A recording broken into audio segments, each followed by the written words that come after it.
If you look at Pioneer Girl and Wilder's original memories of riding those black ponies with Lena, she was a little bit scared. But by the time we get to By the Shores of Silver Lake, the fictional Laura embraces that whole experience. She isn't afraid at all. She gets a nosebleed. She grabs onto the mane. Her hair comes unbraided. I mean, she's just like totally exhilarated by that experience. Welcome to another episode of Land of Laura, the irreverent yet scholarly podcast about all things Laura Ingalls Wilder. When Pamela Smith Hill finished the publicity for Pioneer Girl, Laura Ingalls Wilder's previously unpublished memoir that she edited and annotated for publication in 2014, she told herself she was done with Laura Ingalls Wilder. Except she wasn't. The last time we heard from Pamela was back on episode 8 when she shared her origin story. Now she's returned to the studio to talk about her newest book, published by the University of Nebraska Press. The book, whose full title is Too Good to Be Altogether Lost, Rediscovering Laura Ingalls Wilder's Little House Books, has been well reviewed in the Independent Review of Books, the Wall Street Journal, and the Washington Post, and was named a Choice Outstanding Academic Title for 2025. The main title, personally chosen by Pamela, comes from Laura's own words in her speech at the 1937 book fair, which we told you all about back in episode 10. Pamela Smith Hill, welcome back to the podcast. It's delightful to be here again. Thank you, Sandra. We are here today to talk about Too Good to Be Altogether Lost, which was released just this past summer. You had told yourself you were done with Laura Ingalls Wilder after Pioneer Girl. When and how exactly did the idea for this book come up? Its inspiration really came from a class that I taught at Missouri State University as a literature class on Laura Ingalls Wilder. They approached me about teaching an online literature class for junior and senior students at Missouri State University. And then the course mushroomed into a massive open online course as well. There were two distinct courses. There was the literature course, which was a traditional course, except that it was taught online. And then there was this massive open online course that reached 10,000 students. The class required research and rereading the books very closely and approaching Wilder as an author that was worthy to be studied in a literary context. So it was kind of a leap.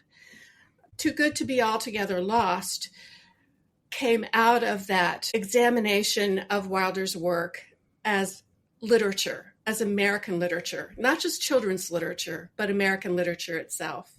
Pioneer Girl was released in 2014, and we began work on the class that very year. We enrolled the class, I think, in 2015. And some of those lectures are still available on YouTube. Oh, I will definitely make sure to include that in the show notes.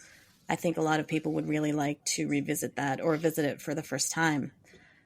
It was in 2018 that the American Library Association chose to take the step of renaming its Laura Ingalls Wilder Award. Did that have any influence on your decision to write this book, or when did you decide to write it? After I had written all the lectures for the class, I thought it might be interesting to turn this into a book at some point. But certainly the American Library Association's decision to strip Wilder's name from the Literary Legacy Award, which was named for her back in 1954, had an impact on my decision. I really felt at the time that Wilder's work perhaps wasn't being read in context anymore. And I had felt this coming for some years. I wasn't surprised in 2018 by that decision, because even when I was working on the biography back in 2006, librarians had talked to me about Wilder and were really unimpressed that I was working on a biography back then. In fact, one librarian that I greatly respected, who had served on at least one and possibly two Newbery Award committees, told me back in 2006, hasn't everything already been said about Wilder that needs to be said? So I knew that the American Library Association was moving in that direction even back then. And I felt that it was time to go back and look at Wilder with a fresh eye and really examine the charges that so many critics have leveled against her, but think more broadly about her literary influence, how the books came together, what they said. And I do think it's important to read in context, which is what I was trained to do, even as a preacher's kid growing up. So all of those factors influenced my decision. How were you trained to read things in context as a preacher's kid? Well, my father was a fundamentalist minister. He believed that the scriptures could hold great truths about everything in life. And so I grew up reading the King James Version of the Bible very closely, trying to read in context. Now, of course, my father's brand of fundamentalism didn't necessarily read everything in context, and I left that world behind many years ago. But he did teach me to read a text closely. And then by the time I was in college and graduate school, I was fortunate enough to have a group of professors who also encouraged close contextual reading. And that has stayed with me all these years and certainly influenced the way I approach Too Good to Be Altogether Lost. As I was reading the book, it struck me that it's almost the version of myth busting about the Little House books. And one myth that you seem to dispel is that these books are always happy and they're, I think you said, blindly optimistic. But you also said they were actually edgy. Can you talk more about that? There certainly is optimism in the Little House books, but it's tinged with kind of hard-edged realism. The family was impoverished. They made the best of their situation, but it was hard and sometimes brutal. If you read The Long Winter, for example, it's a survival novel. And I think when kids read it, it feels like an adventure. When we go back and read it as adults, it's very dangerous. The family nearly starves. Mm-hmm. And I think at the time, that kind of work was enormously edgy, very, very groundbreaking work. And of course, at Harper & Brothers, her editor recognized that. The original title for The Long Winter was The Hard Winter. Harper & Brothers suggested the change to The Long Winter because they were worried that a title like The Hard Winter and then getting into the book, which is pretty bleak, would alienate young readers. And then if you look at the original cover for The Long Winter, it's this cheerful illustration of Pa playing his fiddle around a warm pot-bellied stove, and the family's all sitting there looking happy and cheerful. And yet there are very few scenes like that in The Long Winter. And then if you think about Mrs. Brewster and the butcher knife in These Happy Golden Years, that was truly groundbreaking. Ursula Nordstrom, who was Wilder's final editor at Harper & Brothers and an important, groundbreaking 20th century editor of children's literature, encouraged Wilder to cut that scene entirely. That was so dark, so gritty, so edgy that she felt it was inappropriate for young readers. And Wilder stuck by her guns at this time and said, we're keeping it in. And I think it's also important that in that original edition, there is no illustration of that scene because it was so novel, so gritty, so chilling and different for an audience in the 1940s that Harper & Brothers was afraid to give it more emphasis. You mean the pre-Garth Williams editions? Yeah. That's right. Because he sure did do a quite... He did. and I think what's interesting here, too, is that Ursula Nordstrom was Wilder's editor when These Happy Golden Years was first published. She was also the driving force behind the Garth Williams edition that has become iconic now. And so between the years that the book was first published and then Garth Williams was hired to illustrate the series, Nordstrom must have had a change of heart because there is that iconic illustration of Mrs. Brewster and the Butcher Knife in the Garth Williams edition, which was published in 1953. So she must have realized that Wilder was right and that keeping that darker, more gritty scene in the book was the right decision and that it deserved an illustration.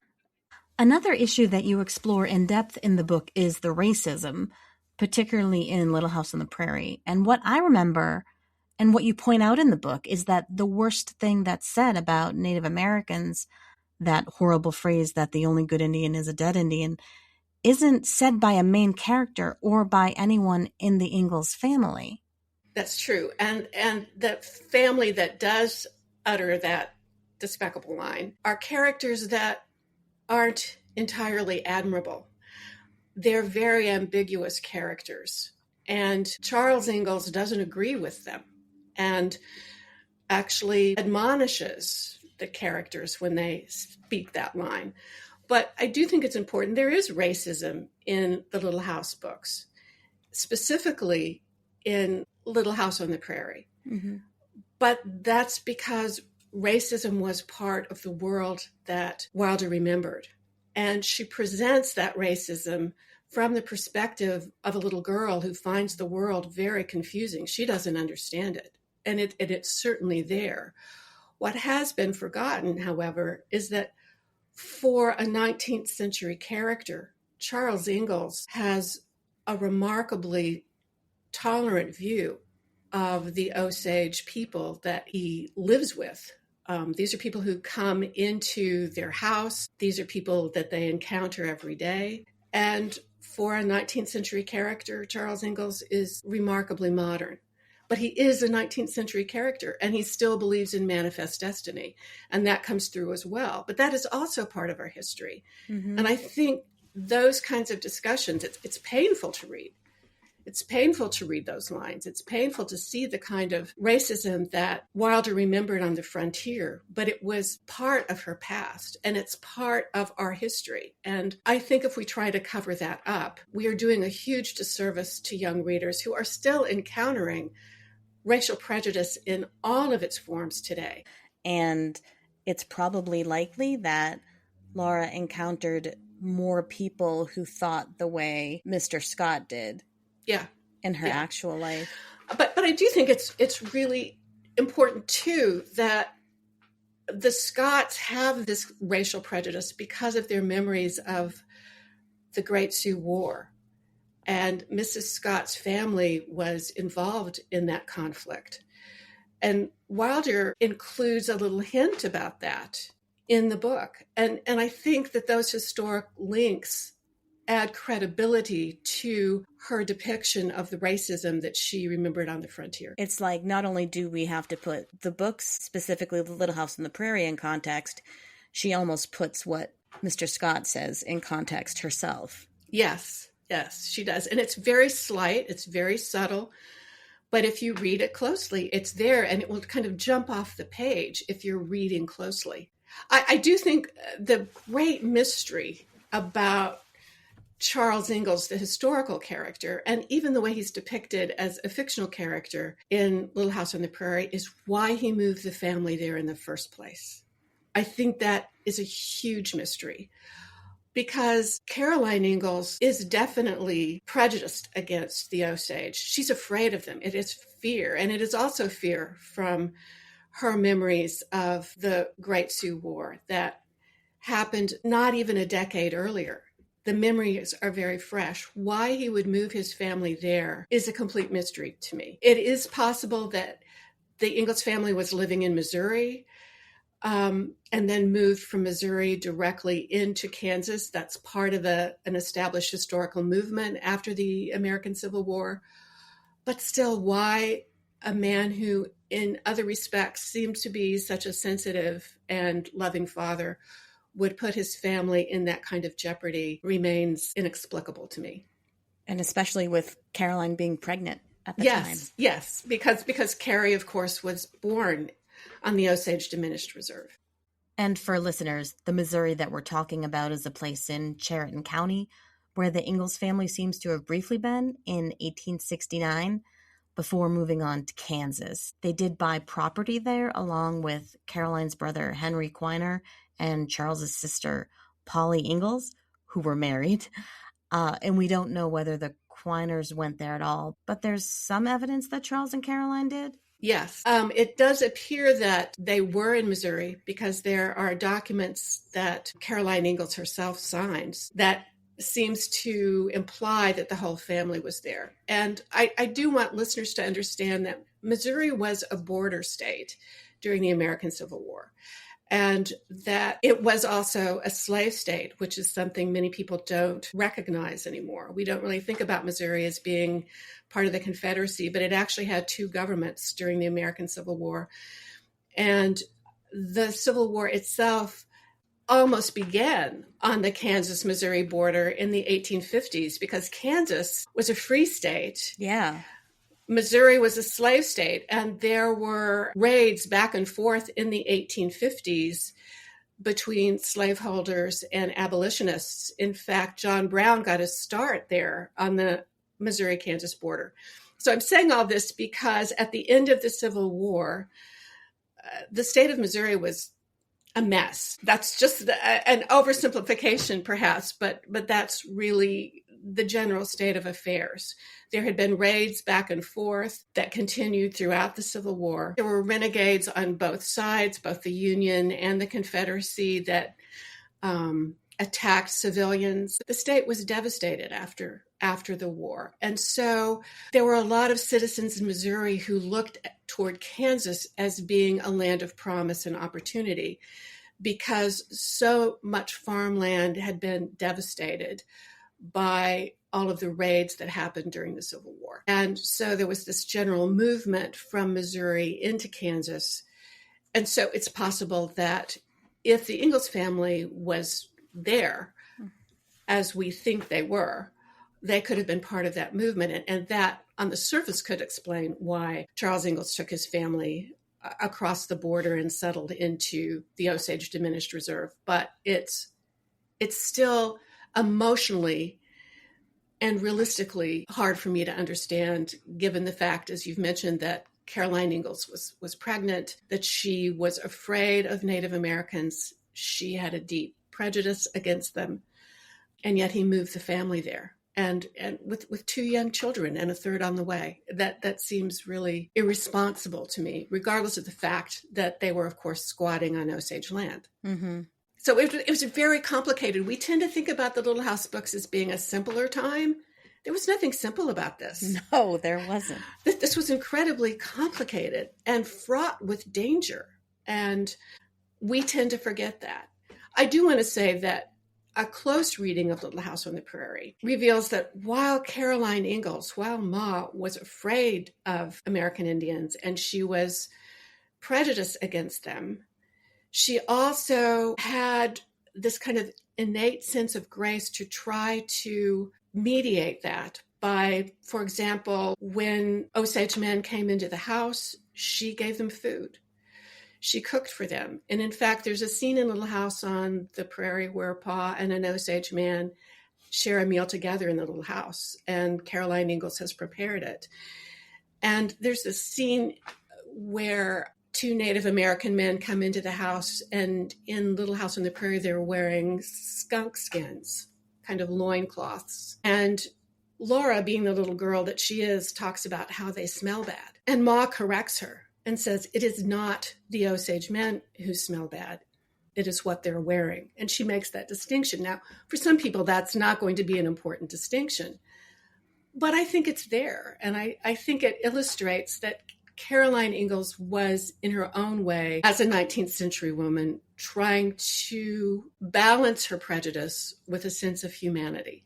And for Laura's part, she's presenting her mother that way, too, and makes a choice to present her mother that way. That is very true. And so we don't really know how the real Caroline Ingalls responded. We're talking about the fictional Caroline Ingalls here.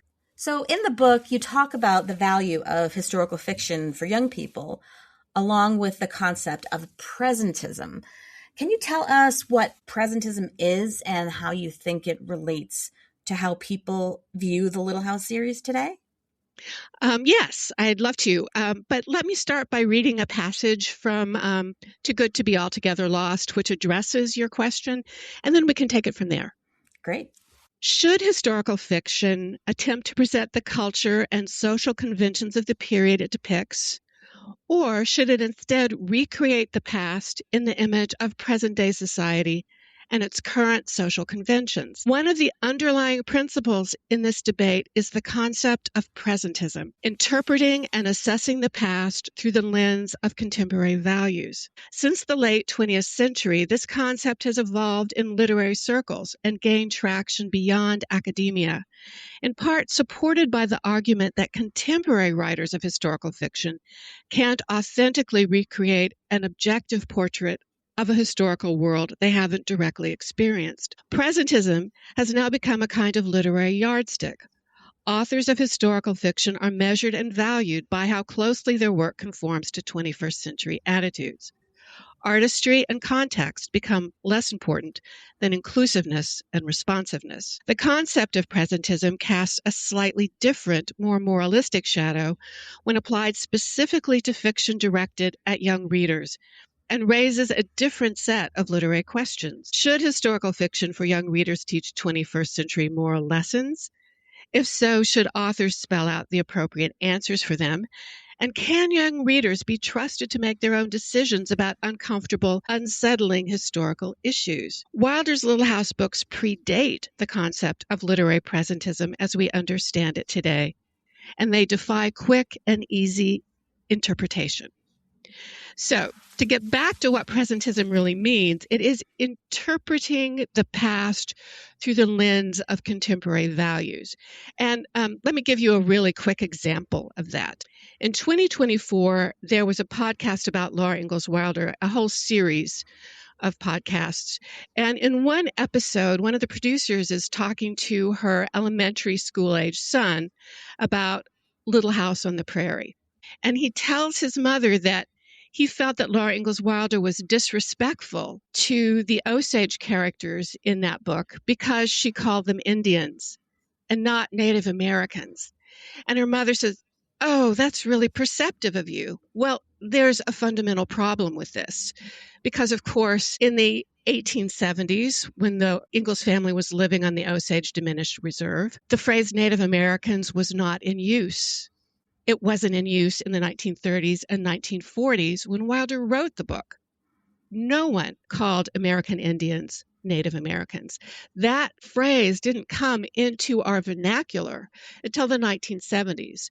And yet here we have a young reader judging Wilder and passing critical judgment on her for using a phrase that is only in use now, but was not in use either in the 1870s or the 1930s and 1940s when the books were written. And we have a parent who doesn't really understand that historical perspective. That's a really simple example of presentism, but it also illustrates how we've lost touch with our past and the differences in cultures between the 1870s, the 1930s and 40s, and now in 2026. What appears now to be a counterpoint to presentism when evaluating authors and their works from the past is what's now called the New Historicism. And let me give you a definition of the New Historicism.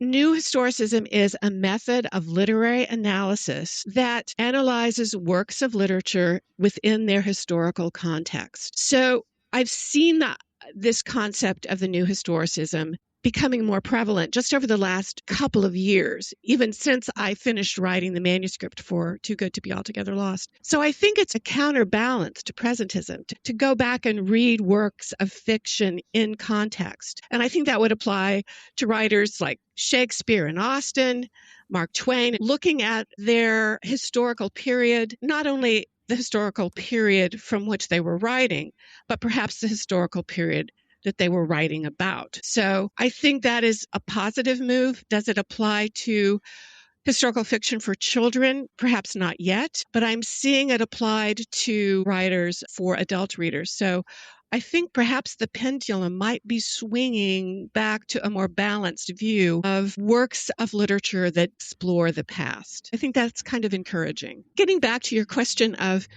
historical fiction for young readers, I think on the one hand, historical fiction can enlighten young readers about the past and show them how our cultures have changed but also how they have stayed the same. Some of the things that we find most objectionable in the Little House books are still with us today.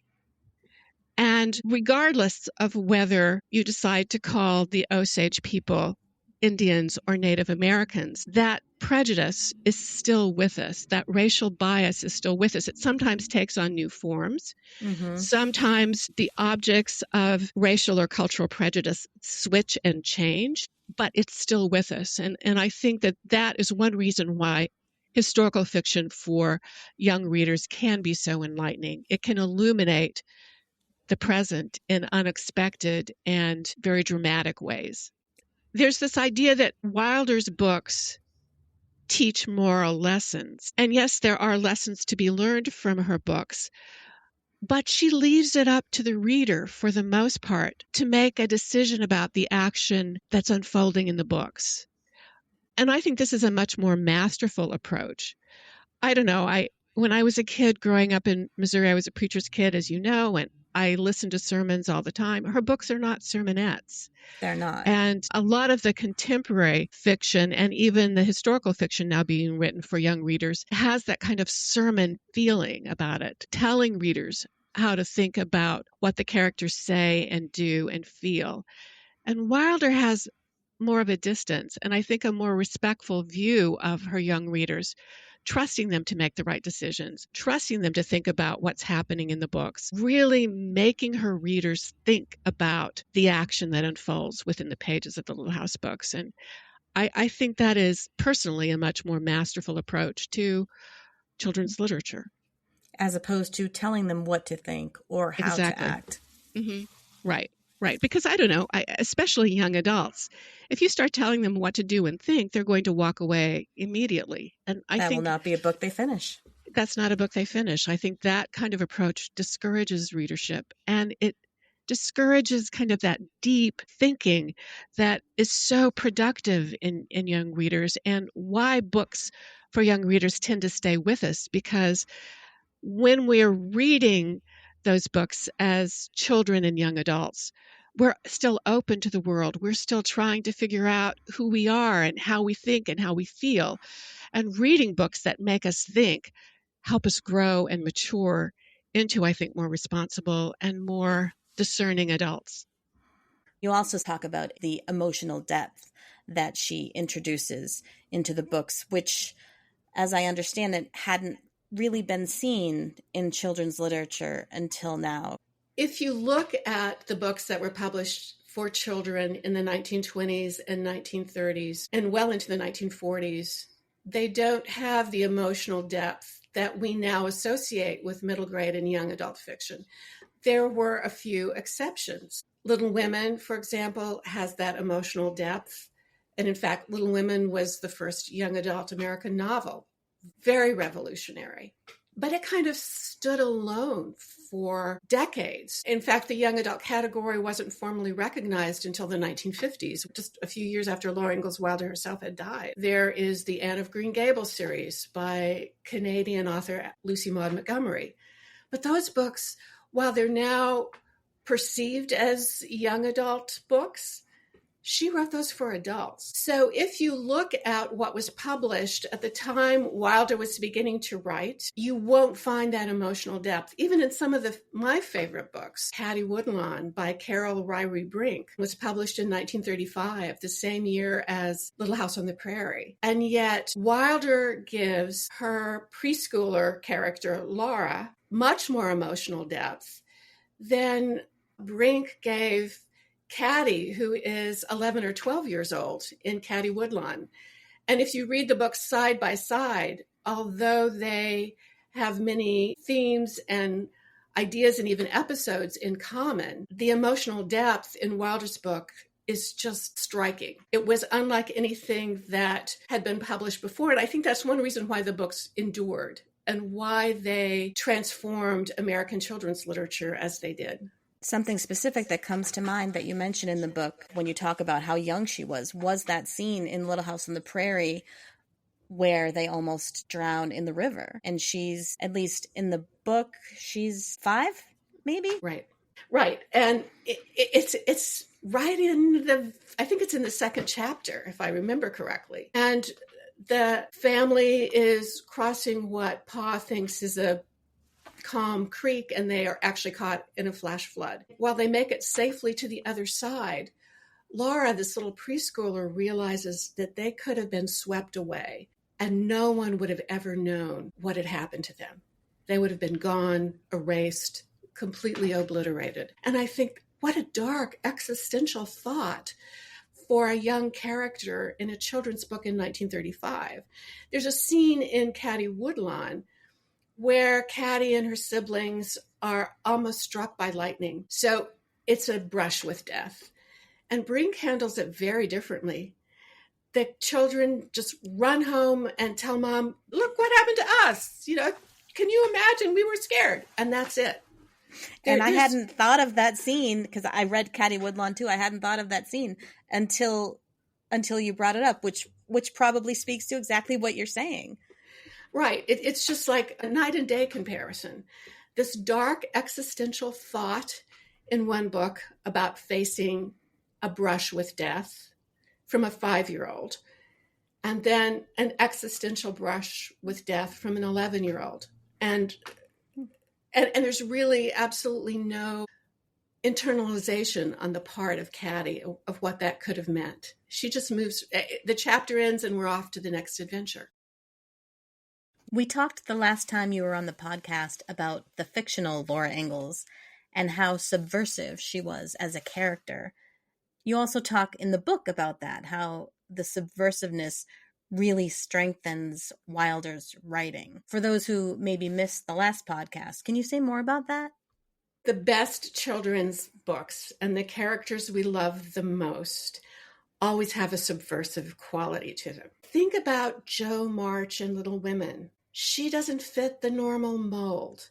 She disappoints some readers, of course, when she marries Professor Bear instead of Laurie, but on a deeper level, she's a tomboy. She stands outside mainstream culture. She's always going to Marmee asking for advice because Jo doesn't want to conform. She's not a conformist. Think about Huckleberry Finn. He stands well outside mainstream culture. He doesn't understand the conventions of his world. He subverts the conventions of his world. Even Harry Potter, he's an orphan. He doesn't belong to mainstream world. Even in the wizarding world, he's not a conformist. So there's always this subversive quality in those characters that tend to stick with us as kids. And we see that in Laura, too, because like Jo March, she does not conform to conventions.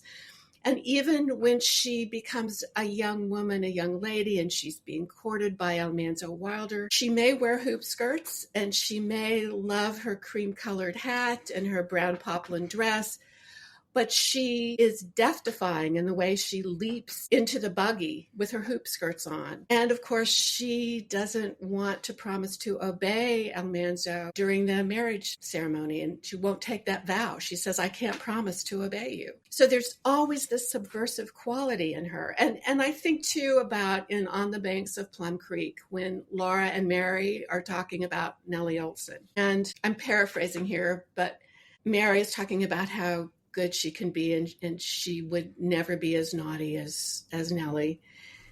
And Laura said, oh, I could be just as bad if Ma and Pa would let me. Then you think, too, about the scenes in Little Town on the Prairie when Laura is standing up to Miss Wilder. And again, we see that rebellious, courageous, subversive character. And she's fighting for what's right, but she's breaking with convention in doing it. And so that's why we love her. And that's why a character like Laura is so powerful, is that she's not afraid to break conventions. She is subversive. The organization of the chapters in Too Good to Be Altogether Lost is in the order of the books in the series. And a few books, Little House on the Prairie, Little Town on the Prairie, The Long Winter, even take 2 chapters because you have so much to say about them. Can you tell me why you chose to start with Laura's ambition essay before getting into any of the books? For your listeners, Ambition is the title of both a real and fictional essay that the real Laura Ingalls and the fictional Laura Ingalls wrote while living in DeSmet for her beloved school teacher, Mr. Owen, Van Owen. And I think Ambition is important because it reveals two things. First, it's about ambition, defining ambition. Now, that topic, of course, apparently came from Mr. Owen himself. But what's important about it is that Wilder wrote this essay, and Mr. Owen, both the fictional version and the real version, praised her for it. It was the first public acknowledgement of Wilder's own writing that she ever received. And why I think it's important is because she kept the original version of Ambition all her life. It is still in the archives in Mansfield, Missouri. And I think it was important because it illustrates perhaps her ambition to write. The only reason that people keep things like that is because it means something to them. How many of us would keep a high school essay for year after year after year, unless it meant something important to us? And so I think in a way it symbolized a longstanding ambition that Wilder herself had, even as a teenager, to write. We know she wrote some verse when she was a teenager, and she kept other important writing artifacts for the rest of her life. For example, when she and Almanzo moved from DeSmet to Mansfield, she wrote letters back to the local newspaper in DeSmet, and one of her letters was published. And she kept that newspaper clipping all of her life.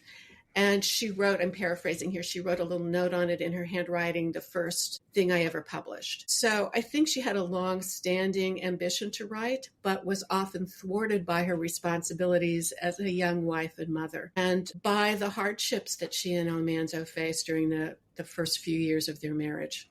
The real ambition, the real version of Ambition, shows a couple of things too. On the first side, she has her rough draft. On the second side, she went back and revised it and wrote a slightly different version that was somewhat more polished. She was writing in a hurry. That was very clear. And she talks about it in Pioneer Girl. So we know that she talked about it in Pioneer Girl, and she also, of course, fictionalizes it in These Happy Golden Years. When she gives her fictional character the same opportunity to write Ambition, the fictional character writes it perfectly the very first time. And she even improves on it a little bit from she... Right. Yes. So, I found that really interesting. So the fictional version has a much more professional, much more polished style and content. It's very similar to the original, but it's much more polished, slightly amplified. But what's important, I think, about the original version, even though it was rough, even though it was written quickly, she knew already then that it was important to revise. And that's the mark of a real writer. When you write something the first time and you look at it and go, oh, whoops, that's not right, I can do better, let me try again. And the mark of a real writer is that you're not afraid to revise, that you know what you've written originally isn't perfect, and you have to go back and revise and revise and revise. What do you make of the fact that she improved it even further when it came time to write about it for These Happy Golden Years? I don't think we can ever know exactly why Laura Ingalls Wilder chose to do something, but we do know that she made her fictional counterpart more accomplished and even more courageous than her real self. And so, in part, it doesn't surprise me that she wanted to give the fictional Laura Ingalls a more polished version of Ambition. If you look, for example, at Pioneer Girl and Wilder's original memories of riding those black ponies with Lena, she was a little bit scared of riding those ponies. But by the time we get to By the Shores of Silver Lake, the fictional Laura embraces that whole experience. She isn't afraid at all. She gets a nosebleed. She grabs onto the mane. Her hair comes unbraided. I mean, she's just like totally exhilarated by that experience. And so I think Wilder just improved on her real self, so to speak. Yeah, that makes sense to me. How did you decide to use this cover? Quick post-edit note here. At this moment, I am holding up the book, Too Good to Be Altogether Lost. Well, I want to credit William Anderson. Bill and I communicate fairly often, and he was the first reader of this book, by the way. And we were talking about covers, and he said, well, do you remember the paintings that Wilder did when she was a teenager in DeSmet? And of course I did. And he said, I wonder, wouldn't that make a beautiful cover?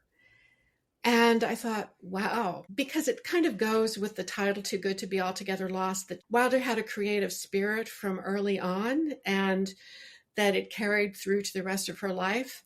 And I thought it would be wonderful to use a painting that she had done as a teenager in DeSmet. According to Ingalls family lore, Wilder painted this for Grace because Grace had never seen a forest before. And so Laura decided to illustrate it for her. It was on cardboard. It's very, very fragile. And of course, the original painting is with the Laura Ingalls Wilder Historic Home and Museum Association in Mansfield.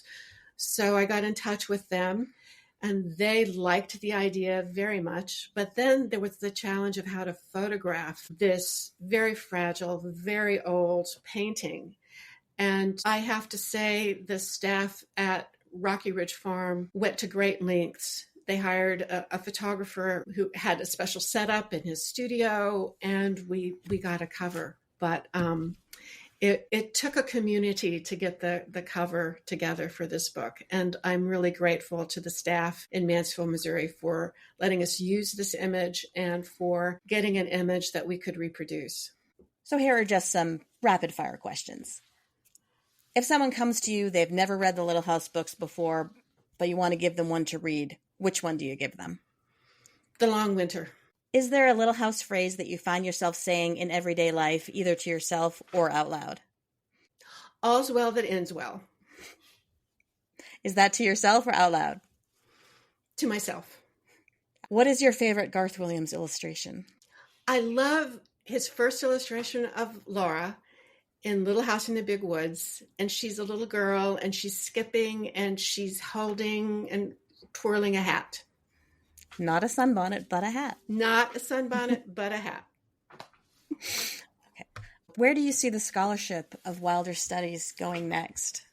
That's a very good question. I'm not sure I can guess where it will go next because it goes in so many different directions. I'm thinking of Barbara Basted's Wilder Weather.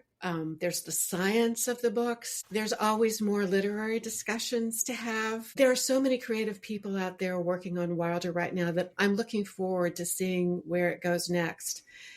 I think there's always a future. And unlike that librarian who told me back in 2006 that there's nothing new to be said about Laura Ingalls Wilder, I think there's always something new to be said about Laura Ingalls Wilder. She is an iconic American writer, along with Willa Cather and Louisa May Alcott and Samuel Clemens.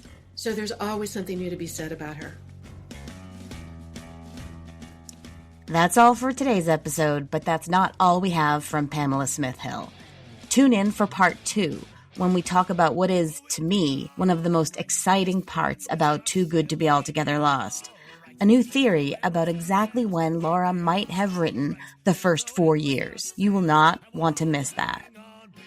Land of Laura is created and executive produced by me, Sandra Hume. Special thanks to Canadian folk punk band the Dreadnaughts for our theme music.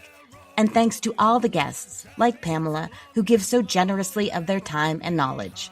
I hope to see you next time. Make sure you subscribe to Land of Laura on your favorite podcast channel so you can hear about episodes as soon as they drop. As Pa says, there's plenty more down cellar in a teacup. And as Ma might have said, it takes all kinds of people to make a Little House world.